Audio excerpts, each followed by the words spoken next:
Bonjour tout le monde. Aujourd'hui, je vous propose une pause musicale et théologique à partir d'un slam. Alors, rassurez-vous, je ne vais pas chanter. Je ne pense pas avoir de talent dans la composition ou dans l'expression slam, mais je voudrais vous partager une composition que j'ai entendue cette semaine qui est de Benjamin Peter Schmidt. Je ne le connais pas personnellement, mais ce nom-là vous dit certainement quelque chose. En fait, c'est le fils de Samuel Peter Schmidt et il est dans l'équipe pastorale de l'église Akita Mulhouse. Et j'ai beaucoup apprécié et été interpellé par le slam qu'il a donc composé. Et j'aimerais vous proposer de l'entendre, de l'écouter, parce qu'il nous propose une réflexion vraiment intéressante sur notre regard contemporain par rapport à notre perspective de la marche chrétienne. Et puis c'est un regard un petit peu critique, bien sûr, donc je préfère vous avertir avant de l'entendre. Je vous laisse le découvrir, puis ensuite on en reparle ensemble.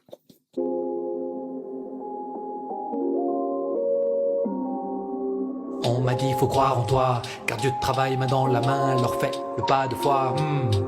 On m'a dit tu seras la relève, gars. Le plafond des anciens sera le plancher des bambins.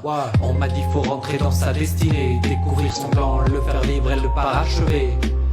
Mais au fait, t'as un bête de talent et le fait est, mec, que Dieu veut que tu te mettes en avant.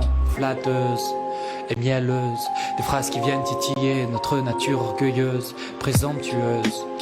Nous sommes une génération bernée par des paroles doucereuses. Et je tourne en rond, à tout centrer sur moi. Je me suis perdu, enfermé dans une fausse vision.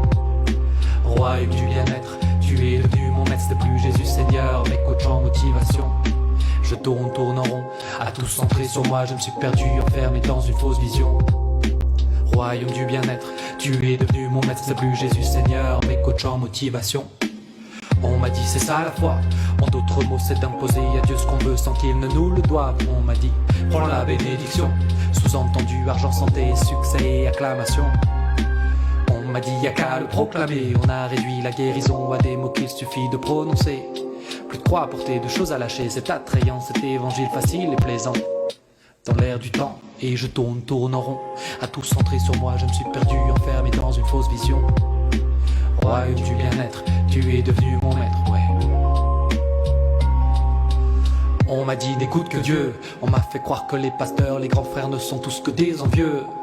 Je ne réfléchis pas et j'écoute le conseil sans concerter de ceux qui me déconseillent d'écouter le conseil des conseillers. Je tourne en rond, à tout centrer sur moi. Je me suis perdu, enfermé dans une fausse vision. Royaume du bien-être, tu es devenu mon maître. C'est plus Jésus Seigneur, mais coach en motivation. Théologie bancale, fait peur car bien banale. Église occidentale qui surfe sur la vague. Mais dis-moi où va-t-on, quelle est la vraie direction? Sommes-nous pris dans la spirale d'une mode devenue virale? Mon ami revient à la vérité, cesse de la diluer dans les vies de la société. La clé l'humilité, tu dois le glorifier afin de diminuer, d'effacer des bandes à droite. La voie est étroite, ne crois pas en watt, ne vois-tu pas que tu boites? Des bandes à droite, la voie est étroite, ne crois pas en watt, ne vois-tu pas que tu boites?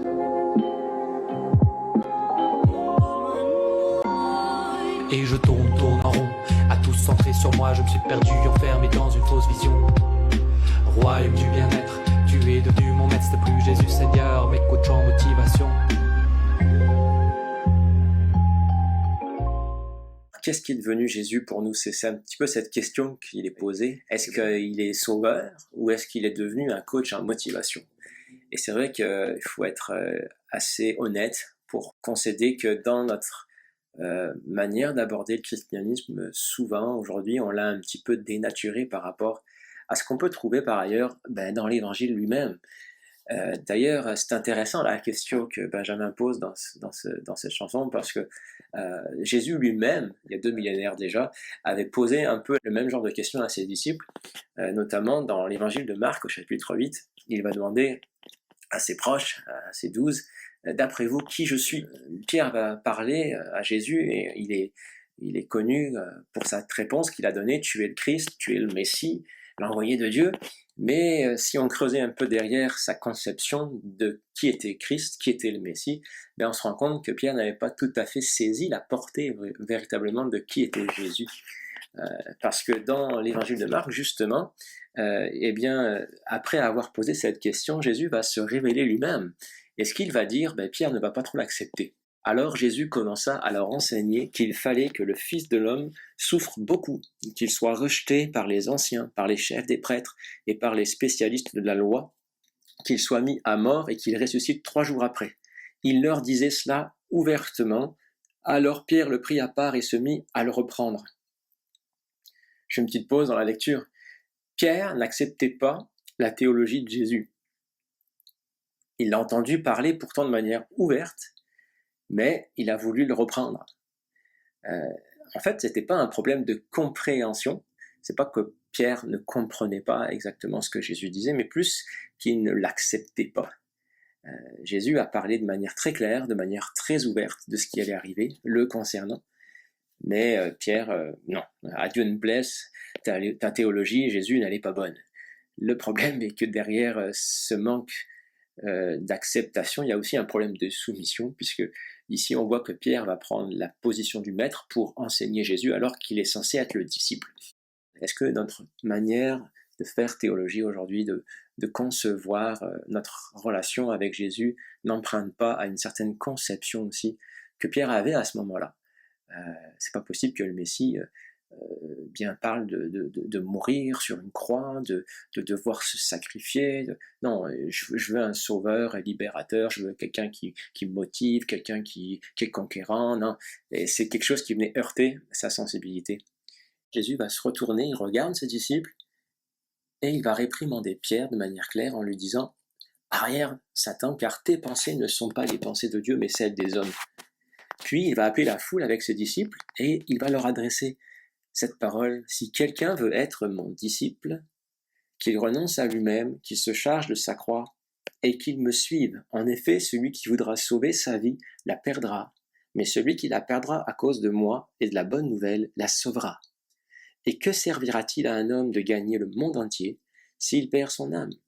Que donnera un homme en échange de son âme?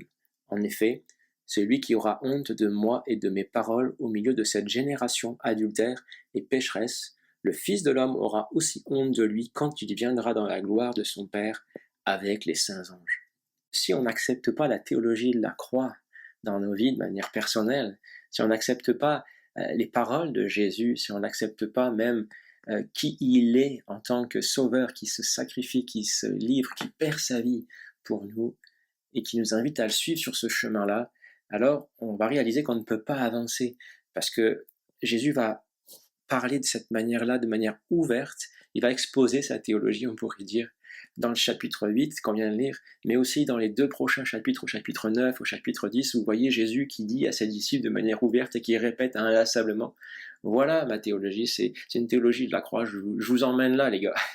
Et on se rend compte qu'à chaque fois, les disciples, ils résistent comme nous résistons aussi. Pourtant, c'est la sagesse de Dieu dans ce monde, pour ce monde. C'est une folie pour tous, pour notre propre nature, mais c'est la sagesse de Dieu qui est là pour nous sauver. Alors, j'aimerais juste, dans ce temps de pause, vous inviter à réfléchir, peut-être à réécouter encore ce slam pour réexaminer votre relation avec Jésus. Jésus est-il aujourd'hui toujours celui qui est le sauveur, celui qui marche vers la croix, qui a marché vers la croix pour toi, pour moi, et qui nous invite à le suivre, qui nous invite à être son disciple et pas juste être un fan. Ce que l'évangile de Marc nous rappelle aujourd'hui, c'est qu'on ne peut pas avancer. On ne peut pas avancer et suivre le Seigneur véritablement et être véritablement son disciple si on ne le suit pas sur ce chemin de la croix, sur ce chemin du renoncement, sur ce chemin qui appelle aussi un sacrifice. Mais rappelons-nous que ce n'est pas juste dans une vision mortifère que ce chemin de la croix, mais que c'est un chemin qui nous amène plus loin, qui nous amène une transformation, qui nous amène aussi dans une perspective même de résurrection. Et puis même Pierre, qui s'est fait reprendre assez sévèrement dans ce chapitre, au chapitre 8, et on voit que la pédagogie de Jésus a été pleine de grâce, puisque juste après cet épisode, il va l'inviter sur la montagne de la transfiguration, et il va être témoin de la gloire du Seigneur. Donc, ce que je voulais vous rappeler aujourd'hui, c'est juste acceptons des fois d'être corrigés dans notre perspective théologique aussi par le Seigneur lui-même.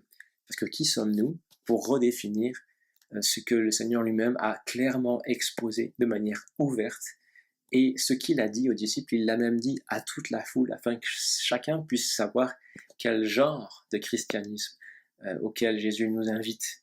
D'ailleurs, il nous invite plus à une relation personnelle avec lui qu'à même au christianisme.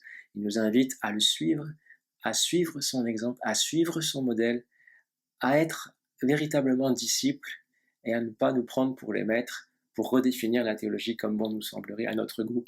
C'est pourquoi, si nous nous sommes trompés, si nous nous sommes un petit peu perdus en rond, comme le dit Benjamin, à tourner en rond, à tout centrer sur nous, peut-être c'est là le plus grand mal aussi de la théologie en Occident, c'est qu'on s'est positionné nous-mêmes comme le centre, alors que le véritable centre de toute théologie, c'est Christ, c'est Jésus lui-même.